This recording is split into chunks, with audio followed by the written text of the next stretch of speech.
Hey guys, Delta Canuckian here. Sorry about that. And I've got a special video for you guys today. I'm doing a dual commentary with my good friend Brandon, COD Gameplay. This is the second part if you're coming over from his channel. We've been talking about our thoughts on Black Ops 2, and now we're going to get into the next generation of consoles and the future of Call of Duty on those consoles. Yep, COD Gameplay. That's what's up. Yeah. So do you want to start with where you think the series and the next-gen consoles will be going? Alright, I'll take this at the very beginning. I think for Call of Duty, I've had a little bit of troubles thinking of actually where they're going to take the next Call of Duty. And obviously, I think the next massive Call of Duty that's going to really bring it up to the next level is going to have to be in the next-gen consoles. And I think the whole community has realized that right now, all the Call of Duty's are just hanging on to a thread with the current generation consoles because they need to do that, obviously. And with the next generation consoles, they have so many different approaches that they can do. The graphics will be upped completely, and I think with the major fan base that Call of Duty already has, they'll have a huge upper advantage for the next gen consoles. But with that being said, there's going to be so much more competition that'll rise that we have no clue what's even going to happen. So when thinking of Call of Duties for the next-gen consoles, I'm a little bit scared because in a way I think that Call of Duty actually could be beat. I think that it's greatly possible to happen, but at the same time, I'm kind of really excited because it's going to be a really, really good game in my opinion. And the way that they can take it, they can either keep it current, they can go to the past, or they can go to future. And they've done all three, and now it's up to them to decide which way they actually do want to take it. Do they want to go like the World at War and go into the past? I kind of have like a feeling that they won't do that because they've already done it twice. They go Modern Warfare, which was a pretty good success they already did it 3 times though. Or I think they're might take it into the future even more. And the thing about taking it into the future even more is that it kind of takes it away from the past Call of Duties, but it adds the ability to add so many more things. And what do you think? What do you think about the next gen consoles? Well, Black Ops? For me, with the Call of Duty series as a whole, Infinity Ward is a shell of their former being, yep. And I don't intend to purchase another game from that development team. I'm only really going to pay attention to Treyarch, and I really don't know what they will do because I look at how, the story in Black Ops 2 played out, and I don't think they will want to make, a direct sequel to that takes place right after, a few years after. They'll do the same thing they did with the first Black Ops. They'll push it forward or, whatever, a certain amount of years, have some characters return, but not necessarily, do away with this whole notion in video games and wars happening every 5 years. There's some new national threat. Every other year, some new guys come to destroy the world. As for the future of the series as a whole, saying it's going to have this huge fan base, this huge advantage going into next consoles, the next gen consoles, but it's going to have a lot of competition, both on first-person shooters and in other genres. In terms of first-person shooters, Crytek is handling Homefront 2 if that even gets released, and if they can actually come up with some substance to go along with their insane tech, Homefront 2 could be a very good game. Battlefield 4 and just Bad Company 3, which is apparently in the works, and other Battlefield games going on to next-gen consoles will be able to replicate the experience on the PC now. And I think that's going to have a lot of people going that way, because my issue with Battlefield 3, I'm a huge Battlefield fan, my issue with Battlefield 3 on PlayStation 3 and Xbox is it is just, the maps feel so empty. There's 24 players. It gets boring. So I think it's going to see a lot of competition on the front of shooters, in terms of console exclusives, new Halos, a new Killzone, stuff like that. And the other thing is that every console generation has kind of had a specific genre that has been at the forefront during that console generation. The PlayStation 1, I'd say role-playing games were really big on that. Getting into the next generation of console, the PS2, the Xbox, the GameCube, RPGs were still strong, but I think platformers, this was the golden age of platformers, especially on the PlayStation 2. Sly Cooper, Jak and Daxter, Ratchet and Clank. Yeah, and that's when Halo evolved from the Xbox side as well. Yeah, and then towards the end of the Halo, you had the Xbox, you had Halo and Halo 2, And then going into this generation, this current generation, it has absolutely been the generation of the first-person shooter. And I don't think the first-person shooter is going anywhere, but I think the modern military shooter, Battlefield, Homefront, Call of Duty, stuff like this, critics are getting sick of it. The consumer is getting sick of it. They got to do something new, because for me, I'm looking at games like BioShock Infinite and Far Cry 3, both first-person shooters, but they're not military shooters, and I enjoy them so much more than I do the Call of Duties and the Battlefields of the world. Yeah, I like the point that you brought up with the PC, because we've seen a lot of the community jump back to the PC. So PC used to be, it still is a big community, but it's a lot smaller than console, and I think it's a lot more tight-knit. And a lot of people will be like, oh, PC for the win, console sucks. And on the other side, it's like, console's awesome, PC sucks. And it seems like they're always bashing heads. But I have a beast computer now, and I like to play a little bit of PC, a little bit of Xbox, and console.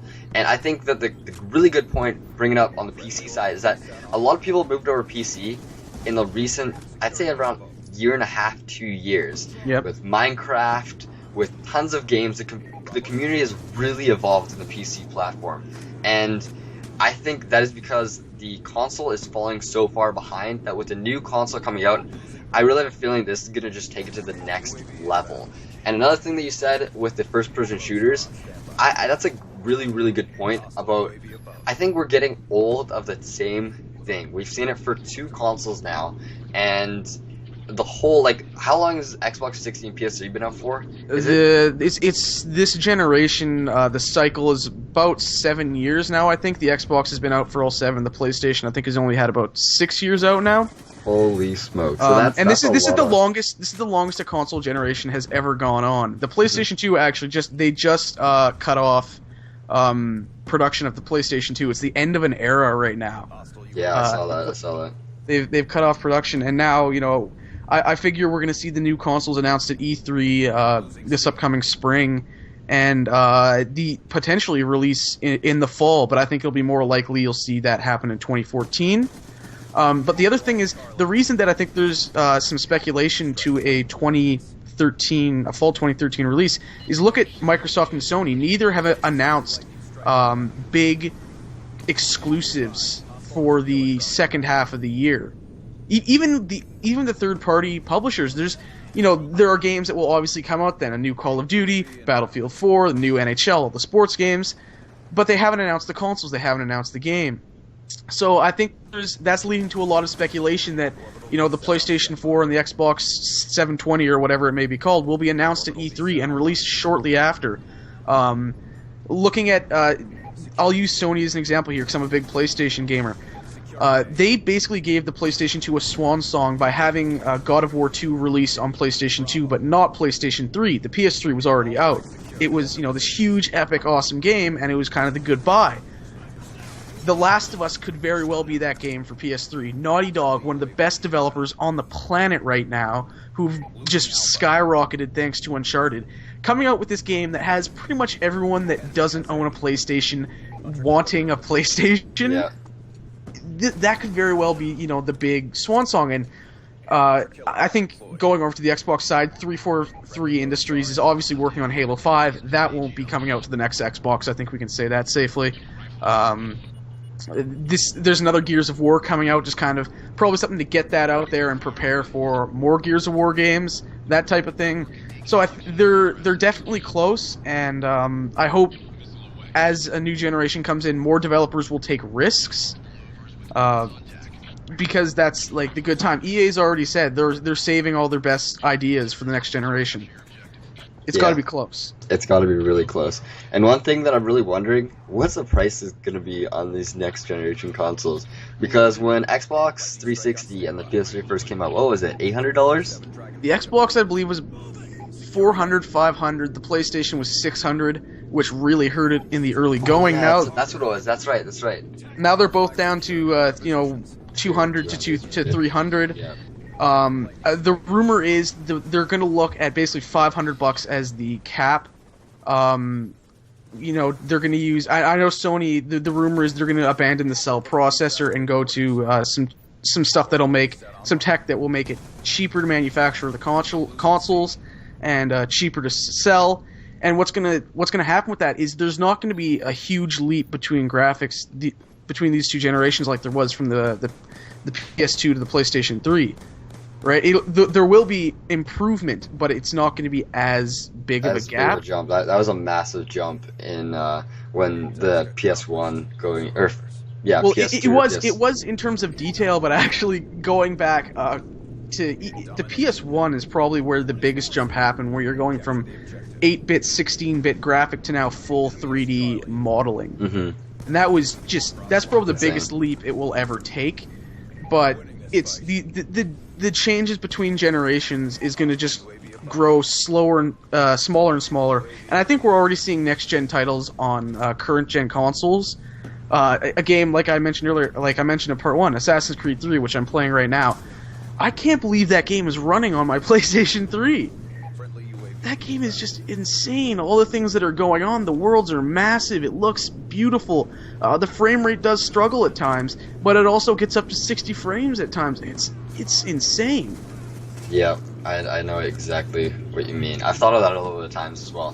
One last thing before we end this. Nintendo. Like, oh god. I think when everyone always talks about the next gen consoles, they're always like Xbox versus PS3 or Xbox versus PlayStation. Like, who's gonna win? And do you think that Nintendo's gonna be content with being like the casual gamer still? Do you think they're still gonna? They've got that casual gamer market down with the Wii. I don't think they're gonna hold it with the Wii U. I don't know what the sales are right now. I don't think they were that great, actually. I think that might have been more of an issue of... actually, no, it's supposedly out of stock ever, so it might be selling really well, actually. So it may very well end up winning again because it owns the casual market. Mm-hmm. But for the core gamer, the guys like us, the guys, you guys watching the YouTube, video, exactly. Yeah, you guys watching the video, well, a lot of us will probably end up buying it and playing around with it for, maybe a few exclusives. It's not going to take over. Like, people are talking about how, they're getting Batman Arkham City, it's going to be the best version of the game on the Wii U. No. The game struggles to run on the Wii U. The technology, they're just getting up to the 7-year-old technology of the PlayStation and the Xbox. It may be the start of the next generation in some ways, but it's also... Nintendo knows... Lacking. Yeah, a little bit, no, it's lacking. It's lacking so much. But Nintendo knows their target is the casual, the kids, the young families. And the creative innovation as well. Yeah, and they get some really cool stuff on there. Scribblenauts is a really cool game. Yep. But the thing is, they're getting this third-party support right now, but whether that stays, who knows? And that's really the key for if Nintendo is going to be really up there with Sony and Microsoft's new consoles.